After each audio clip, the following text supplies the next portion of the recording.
پرانے زمانے کی بات ہے، ایک گاؤں میں 3 بیوقوف دوست رہتے تھے۔ ان کے نام تھے غفور، منظور اور سرفراز۔ ان کی دوستی بے مثال تھی، لیکن ان کے بیوقوفیوں کے قصے گاؤں بھر میں مشہور تھے۔ ایک دن ان تینوں نے فیصلہ کیا کہ وہ شہر جائیں گے۔ گاؤں کے لوگوں نے بتایا کہ شہر میں ایک بڑا میلہ لگا ہوا ہے۔ غفور نے کہا، شہر کی رونق دیکھنی ہے، لیکن ہم جائیں گے کیسے؟ منظور نے کہا، کیوں نہ گاؤں کے رئیس سے سواری مانگ لیں۔ سرفراز نے کہا، ہم تینوں ایک گدھے پر کیسے سوار ہوں گے؟ غفور نے جواب دیا، ایک ایک کر کے جائیں گے یا پھر گدھے کو قافلے کی طرح لے جائیں گے۔ رئیس نے ان کی یہ بات سن کر ہنس کر گدھا دے دیا۔ تینوں نے سوچا کہ پہلے غفور جائے گا، پھر منظور اور آخر میں سرفراز۔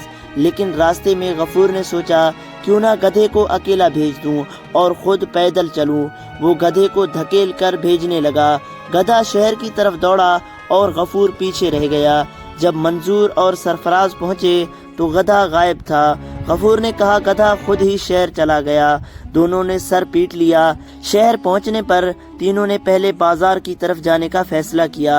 بازار میں لوگوں کا ہجوم تھا۔ غفور نے کہا، ہمیں کچھ کھانا لینا چاہیے۔ منظور نے کہا، پہلے پیسے کا انتظام کرتے ہیں۔ سرفراز نے مشورہ دیا کہ وہ کچھ محنت مزدوری کریں۔ تینوں ایک دکاندار کے پاس گئے اور کام مانگا۔ دکاندار نے کہا، یہ بوریاں گودام میں رکھ دو، میں تمہیں کھانا دوں گا۔ تینوں نے بوریوں کو اٹھانا شروع کیا، لیکن بے دھیانی میں ایک بوری کا منہ کھلا رہ گیا اور سارا آٹا زمین پر گر گیا۔ دکاندار نے غصے سے کہا، تم لوگ کام نہیں نقصان کرنے آئے ہو۔ تینوں نے معافی مانگی اور وہاں سے نکل گئے۔ شہر کے چوراہے پر انہوں نے ایک مداری کو تماشا کرتے دیکھا۔ غفور نے کہا، ہم بھی تماشا دکھا سکتے ہیں۔ منظور نے کہا، کیوں نہ ہم اپنی کہانی سنائیں؟ سرفراز نے کہا، کہانی تو ہماری بے وقوفیوں کی ہوگی، لوگ ہنسیں گے۔ تینوں نے فیصلہ کیا کہ وہ بھیڑ کو جمع کر کے اپنی مہم جوئی سنائیں گے۔ لیکن جب لوگوں نے ان کی بے وقوفیوں پر قہقہے لگائے تو انہیں سمجھ آیا کہ شاید تماشا کرنا ان کی بس کی بات نہیں۔ ایک دکان پر لکڑی کے کھلونے بک رہے تھے۔ غفور نے کہا، ہم بھی لکڑی کاٹ کر کھلونے بنا سکتے ہیں۔ انہوں نے بڑھئے سے پوچھا، کھلونے کیسے بناتی ہو؟ بڑھئے نے کہا، پہلے لکڑی کاٹتی ہوں پھر تراشتی ہوں۔ تینوں نے لکڑی کاٹنے کی کوشش کی، لیکن کلہاڑی کی جگہ چھوٹا چاقو استعمال کیا۔ بڑھئے نے ہنستے ہوئے کہا، تم لوگ کھلونے نہیں لکڑی کا کباڑ بنا رہے ہو۔ تھک ہار کر تینوں ایک چائے خانے میں بیٹھ گئے۔ چائے والے نے پوچھا، چائے پیو گے؟ غفور نے کہا، پیسے نہیں ہیں۔ چائے والے نے کہا، ایک شرط پر چائے دوں گا، تم لوگ یہاں لوگوں کی جوتیاں پالش کرو۔ تینوں نے حامی بھر لی، لیکن جوتے پالش کرتے وقت منظور نے جوتے کو پانی میں ڈبو دیا اور سرفراز نے جوتے پر چونا مل دیا۔ لوگوں نے اپنے جوتے برباد دیکھ کر غصے سے تینوں کو چائے خانے سے نکال دیا۔ رات ہو چکی تھی اور تینوں سوچ رہے تھے کہ رات کہاں گزاریں۔ غفور نے کہا، بازار کے کنارے بیٹھ کر ہی سو جاتے ہیں، لیکن سردی اتنی زیادہ تھی کہ تینوں کانپنے لگے۔ ایک بزرگ نے دیکھا تو رحم کھا کر انہیں اپنے گھر بلا لیا۔ بزرگ نے کہا، شہر عقل والوں کے لیے ہے، بے وقوفوں کے لیے نہیں۔ تینوں نے وعدہ کیا کہ وہ آئندہ سوچ سمجھ کر شہر آئیں گے۔ جب تینوں بے وقوف دوست بازار میں اپنے تجربات سے تھک کر واپس بیٹھے، غفور نے کہا، اب کیا کریں؟ ہم نے تو ہر جگہ بے وقوفی کی ہے، کہیں بھی کچھ نہیں ملا۔ منظور نے کہا، ہاں یہ شہر بڑا عجیب ہے، مگر ہم کچھ نہ کچھ ضرور کریں گے۔ سرفراز نے کہا، ہاں ابھی ہم نے کچھ نہیں کیا، لیکن شہر میں ابھی بہت کچھ دیکھنا ہے۔ اسی دوران ایک گلی کے کونے سے ایک شخص گزرا جو ایک بڑی سی صندوق لے کر جا رہا تھا۔ غفور نے اس شخص کا پیچھا کیا اور کہا، بابا یہ صندوق کیا ہے؟ وہ شخص ہنستے ہوئے بولا، یہ صندوق میرے لیے ایک قیمتی خزانہ ہے۔ غفور نے حیرت سے کہا، کیا خزانہ؟ اس شخص نے جواب دیا، یہ صندوق ایک جادوئی صندوق ہے جس کے اندر خاص طلسم چھپا ہوا ہے۔ منظور اور سرفراز بھی اس کے قریب پہنچ گئے اور غفور سے پوچھا، کیا بات ہے؟ غفور نے کہا، یہ شخص کہہ رہا ہے کہ اس کے پاس ایک جادوئی صندوق ہے جس میں خزانہ چھپا ہوا ہے۔ سرفراز نے کہا، اچھا ہم بھی خزانہ حاصل کرنا چاہتے ہیں۔ منظور نے کہا، ہم یہ صندوق لے لیتے ہیں، پھر ہم بھی بادشاہ بنیں گے۔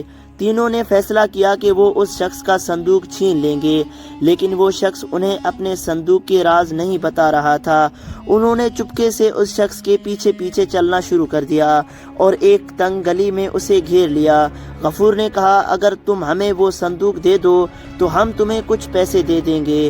وہ شخص ہنسا اور کہا، میرے پاس پیسے نہیں ہیں، یہ صندوق تمہاری قسمت نہیں ہے۔ تینوں بے وقوف دوست اس کے ساتھ بحث کرنے لگے اور آخر کار اس شخص نے کہا، تم لوگ اگر مجھے یہ صندوق لے جا سکتے ہو تو تمہیں اپنے دماغ کا استعمال کرنا ہوگا۔ غفور نے فوراً کہا، ہم دماغ کا استعمال تو اچھی طرح کر سکتے ہیں، بس ہمیں صندوق چاہیے۔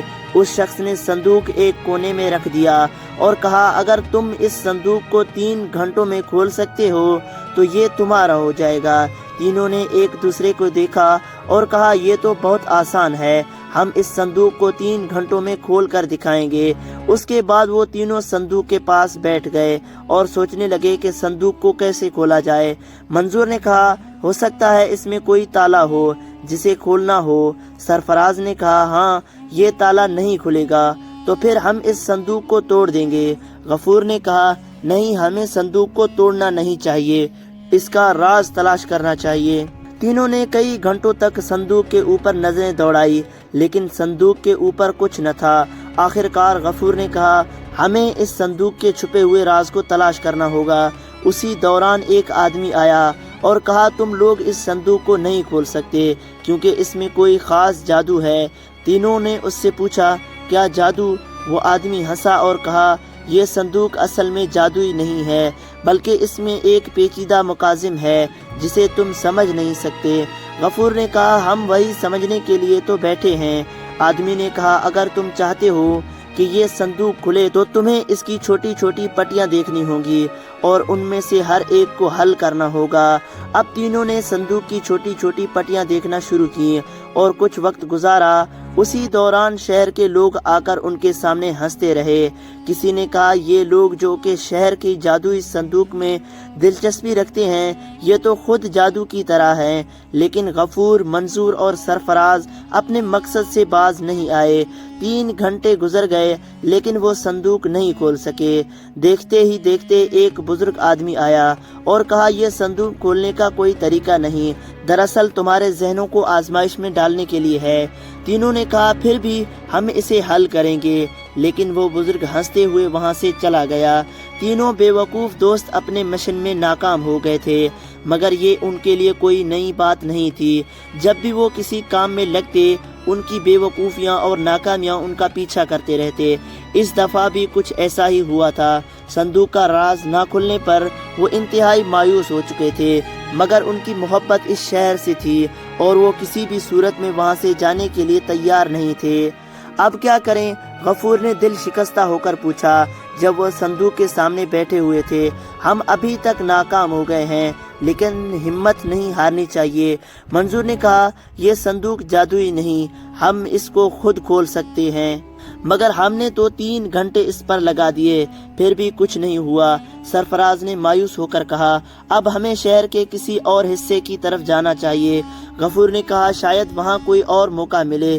اس بات پر تینوں نے فیصلہ کیا کہ وہ شہر کے دوسرے حصے کی طرف جائیں گے، جہاں شاید انہیں نئی بے وقوفی کا موقع ملے۔ اس دوران جب وہ شہر کی گلیوں میں چل رہے تھے، انہوں نے دیکھا کہ ایک شخص جو کہ پرانا تھا اور بڑی سی جھڑی پکڑے ہوئے تھا، ان کے قریب آیا۔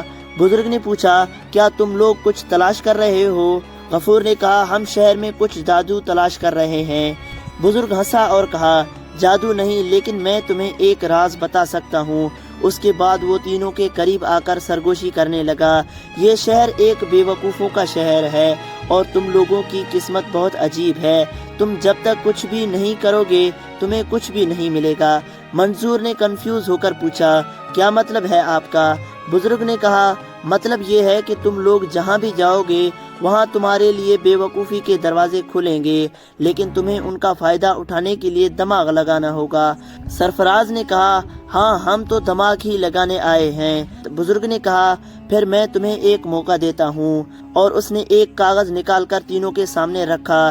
یہ کاغذ تمہیں شہر کے ایک خاص حصے میں لے جائے گا، وہاں تمہیں ایک بہت اہم راز ملے گا، مگر اس کا حل تمہارے دماغ پر ہے۔ تینوں نے کاغذ کو فوراً پکڑا اور بزرگ کا شکریہ ادا کیا۔ پھر وہ شہر کے اس حصے کی طرف روانہ ہو گئے جہاں بزرگ نے کہا تھا۔ جب وہاں پہنچے تو ایک انتہائی پرانا اور جالی دار دروازہ نظر آیا۔ دروازے پر ایک بڑی سی تالا لگا تھا اور اس کے اوپر کچھ عجیب سی علامتیں بنی ہوئی تھیں۔ غفور نے کہا، یہ وہی دروازہ ہوگا جس کا ذکر بزرگ نے کیا تھا، ہمیں اس دروازے کو کھولنا ہوگا۔ منظور نے کہا، ہم ضرور کھولیں گے۔ تینوں نے اسی دروازے کو کھولنے کی کوشش کی مگر وہ اس پر کامیاب نہ ہو سکے۔ دروازے کے اوپر کی علامتوں کو دیکھ کر سرفراز نے کہا، شاید یہ کوئی پہیلی ہو۔ انہوں نے اس پہیلی کو حل کرنے کی کوشش کی مگر وہ بھی ناکام ہو گئے۔ آخر کار غفور نے کہا، ہمیں اس دروازے کے پیچھے کچھ اور ہوگا اور اگر ہم اس کو کھولنے میں ناکام ہو گئے تو شاید ہمیں واپس جانا پڑے گا۔ منظور نے کہا، نہیں، ہم نے ہمت نہیں ہارنی ہے، ہمیں اس پہیلی کو حل کر کے اس دروازے کو کھولنا ہے۔ اور پھر ایک دن تینوں کو اچانک ایک خیال آیا۔ انہوں نے دروازے کے ارد گرد مختلف علامتوں کو غور سے دیکھا اور کچھ لمحوں میں ان کی سمجھ میں آ گیا کہ یہ دراصل ایک قسم کا ریاضیاتی راز تھا جس میں ہر علامت کا ایک عددی تعلق تھا۔ ہم نے حل نکال لیا، سرفراز نے خوش ہو کر کہا۔ اس کے بعد انہوں نے درست تعداد میں علامتوں کو چمکایا اور دروازہ آہستہ آہستہ کھلنے لگا۔ جب دروازہ کھلا تو تینوں نے اندر داخل ہو کر دیکھا کہ ایک اور پرانا کمرہ تھا جس میں کچھ قدیم کتابیں، سکے، ایک روشن چراغ رکھا تھا۔ یہ کیا ہے؟ غفور نے حیرت سے کہا۔ یہ وہ راز ہے جس کی ہمیں تلاش تھی، منظور نے کہا۔ ہمیں یہ خزانہ مل گیا لیکن ہمیں یہ خزانہ کیسے استعمال کرنا ہے؟ سرفراز نے پوچھا۔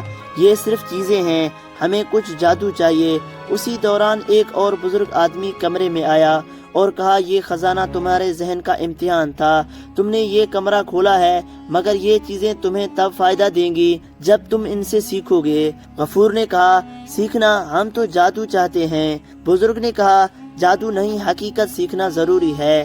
تم لوگوں نے دروازہ کھولا ہے، تمہیں اس میں چھپے راز کو سمجھنا ہوگا۔ یہ کہہ کر وہ بزرگ کمرے سے چلا گیا اور تینوں دوست وہاں کھڑے حیرانی کی حالت میں ایک دوسرے کو دیکھنے لگے۔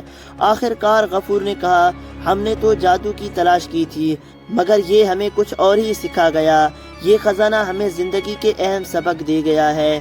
سرفراز نے کہا۔ منظور نے کہا، ہاں، لیکن ہمیں اب واپس گاؤں جانا چاہیے۔ یہ سب کچھ سیکھنے کے بعد ہم اپنے گاؤں میں لوگوں کو بتا سکتے ہیں کہ بے وقوفی کی اصل حقیقت کیا ہے۔ تینوں ہنستے ہوئے کمرے سے باہر نکل آئے اور گاؤں واپس جانے کا فیصلہ کیا۔ شہر کی بے وقوفیوں نے انہیں نہ صرف سکھایا کہ کس طرح مشکلات کا سامنا کرنا ہے بلکہ زندگی کی چھوٹے چھوٹے رازوں کو سمجھنے کا موقع بھی دیا۔ دوستو، اس کہانی سے ہمیں یہ سبق ملتا ہے کہ بے وقوفی انسان کے اندر ہوتی ہے۔ اگر انسان اپنے دماغ کا استعمال کرے تو اس کے لیے کوئی بھی چیز مشکل نہیں ہے۔ دوستو، اگر آپ کو یہ ویڈیو پسند آئی ہے تو کمنٹس میں اپنے رائے کا اظہار ضرور کیجیے گا اور ہمارے چینل HB وائس کو سبسکرائب کرنا نہ بھولیے گا۔ ملتے ہیں اگلی ویڈیو میں، تب تک کے لیے اللہ حافظ۔